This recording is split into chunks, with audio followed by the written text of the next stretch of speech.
Thank you, and thank you very much for the invitation to speak. And I'd like to, of course, forward all salutations to the honourable ministers who are present with us, and also the other esteemed ambassadors, the president of AIBD, of course, and the other delegates from the various media organisations.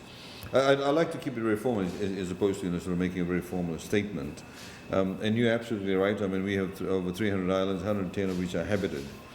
And it is a challenge, although about 65% of the population lives on the one island, which is on Viti Levu.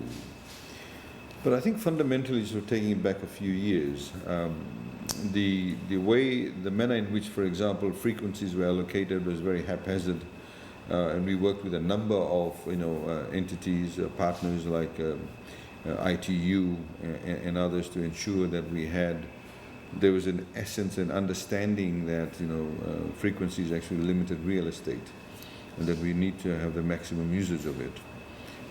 And of course, we had various what we call exclusivities in the telecommunications sector.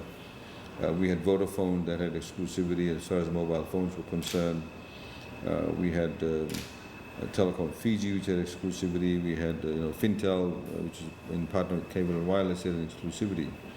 So we worked with various organizations, including the World Bank. We managed to then remove those exclusivities, have an open market approach to it. Of course, one of the challenges, and many small island states will tell you this, is that because you don't necessarily have the economies of scale to attract large companies, you have a limited choice of companies to choose from as far as mobile telephones are concerned. Apart from opening up the market, which was Digicel, for example, came into that space, and as you know, the Digicel is currently being in the process of being acquired by Telstra from Australia. But that allowed us to be able to, for want of a better word, democratize mobile telephony in Fiji. So today we have over 600,000 smartphones. We have more SIM cards in operation than actual number of people. The total population about 890,000 people. Of course, people now have 2 SIM cards. They have a choice of 2 mobile phone companies. And we have over 600,000 individual Facebook accounts, authentic Facebook accounts, I should say. So a number of changes have taken place, and we have, of course, in the meantime, started up what we call the Wirelessy platform. The Wirelessy platform actually is a 100% government-owned entity with the view of ensuring that free-to-air television is given a lot of latitude in terms of providing its services without necessarily having all the upfront costs. As you quite correctly highlighted, that because Fiji has strewn across about 110 islands, we need to, the cost of actually transmitting to these islands is exorbitant, and of course it does not necessarily make sense to invest, for example, in $1 million tower, and when you have only 50 people, they'll get covered by this $1 million tower. So from commercial sense will dictate that you don't do that. But we have, of course, universal service funds that we take a small percentage out of mobile telephone companies. That, of course, helps in infrastructure sharing, but for television, there is no such mechanism. So Wirelessy, of course, now provides the mechanism where you have a platform, the infrastructure costs are met by Wirelessy, and then all the free-to-air television stations are able to, broadcast through the Wirelessy platform. We have just recently brought about digital television in the main sort of centers in Fiji, and Viti Levu very soon we hope to have entirely go digital on TV. There are numerous challenges in a small market like this, and I'm sure there are other large markets also have a challenge in terms of advertising revenue, in particular for the free-to-air television, because they now have to compete with social media, they have to compete with Facebook, they have to compete with people who are actually now advertising or find better traction on advertising on Facebook and other social media platforms. So there is a revenue implication. Similarly, one can argue with radio too. The Wirelessy platform again will be offering services on the FM frequency. AM frequency, as you know, I don't, as many of you would know, travels better over water, and when you have far-flung islands, radio is very important in terms of communication. We are very grateful to the Japanese government that partnered with the Fiji Broadcasting Corporation, invested, I think, close to about $12 to $14 million in upgrading the AM frequency capacity. So we are able to get that frequency and that AM stations through FBC to the far-flung reaches of Fiji. It is critically important also, as you know, that a country like Fiji is most vulnerable to climate change. We've had 14 cyclones since 2016, and therefore, getting the messaging out, warning people, and also with the wireless platform, we eventually hope to be able to get feedback information through the TV screens that are being set up. So AM is critically important. The wireless platform is critically important.